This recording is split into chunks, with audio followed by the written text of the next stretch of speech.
Dalam diam, sesuatu yang besar sedang bergeser di pusat kekuasaan negeri ini.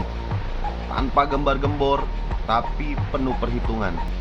Tanggal 10 Oktober 2025, Presiden Prabowo Subianto menandatangani sebuah peraturan presiden baru, Perpres nomor 110 tahun 2025. Sebuah tanda tangan yang tampak biasa, tapi efeknya seperti gempa politik yang mengguncang ruang-ruang rapat kementerian. Satu nama besar, Luhut Binsar Panjaitan. Sosok yang selama ini dikenal menguasai jalur koordinasi kebijakan lingkungan dan energi resmi tersingkir. Perpres lama nomor 98 tahun 2021 yang menempatkannya sebagai Ketua Komite Pengarah Pengendalian Emisi Nasional dicabut. Kini tampuk kekuasaan itu berpindah tangan, guys. Dan nama yang muncul ke permukaan mengejutkan banyak pihak. Dialah Zulkifli Hasan, Menteri Perdagangan yang kini naik kelas menjadi pengendali arah kebijakan iklim nasional. Bukan lagi urusan harga sembako, tapi nasib emisi karbon, arah investasi hijau, hingga polisi Indonesia di mata dunia. Tapi tidak hanya Zulhas yang bermain di papan catur baru ini, guys. Dua figur lain ikut memperkuat barisan. Erlangga Hartarto sebagai wakil ketua dan Agus Harimurti Yudhoyono sebagai wakil ketua 2. Tiga nama besar, tiga kepentingan berbeda, dan satu komite yang kini mengendalikan kebijakan paling sensitif di dunia modern, emisi dan ekonomi karbon.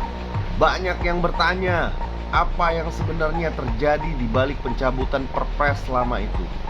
Apakah ini sekedar rotasi jabatan atau strategi halus untuk menggeser dominasi Kemenko Marves yang selama ini dikenal sebagai pusat gravitasi kebijakan iklim era Jokowi?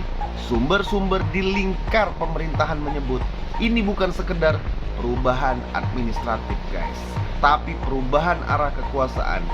Era Luhut di bidang kebijakan lingkungan resmi berakhir, dan kini era baru dimulai di bawah koordinasi Zulkifli Hasan, sosok yang dikenal luwes, politis, dan piawai membaca arah angin. Namun di balik wajah tenang itu tersimpan pertanyaan besar. Apakah kebijakan emisi dan nilai ekonomi karbon kini akan lebih politik daripada ilmiah dan lingkungan? Apakah ini akan membuka ruang baru bagi bisnis karbon domestik, atau justru memperlambat langkah Indonesia menuju target emisi nol? Komite ini akan menjadi pusat kendali dari semua hal yang menyangkut gas rumah kaca atau GRK, dari energi fosil hingga perdagangan karbon antar negara. Setiap kebijakan, setiap izin, setiap langkah akan melewati meja komite baru ini. Dan disitulah peta kekuasaan benar-benar berubah. Bukan lagi soal siapa nih yang punya ide terbaik untuk menyelamatkan bumi, tapi siapa yang mengatur arah ekonomi hijau Indonesia. Dalam senyap, nama-nama besar di sektor energi, lingkungan, dan perdagangan karbon mulai mengatur ulang posisinya. Para pelobi bergerak, rapat-rapat tertutup digelar, dan setiap keputusan bisa berarti miliaran dolar yang berpindah tangan. Pertanyaannya kini, siapa sebenarnya di balik manuver ini? Apakah ini strategi Prabowo untuk menata ulang keseimbangan kekuasaan, atau langkah awal menuju visi baru Indonesia di panggung global yang tak lagi dikuasai satu orang, tapi dikendalikan oleh koalisi tiga kekuatan politik besar? Satu hal yang pasti, pergeseran ini bukan akhir dari cerita. Ini hanyalah babak pertama dari pertarungan panjang antara kepentingan ekonomi, politik, dan lingkungan hidup.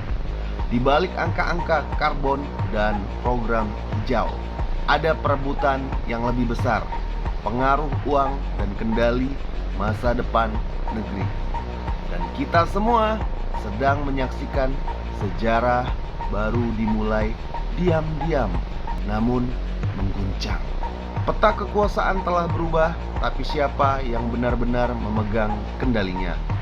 Silakan tinggalkan komentar kalian.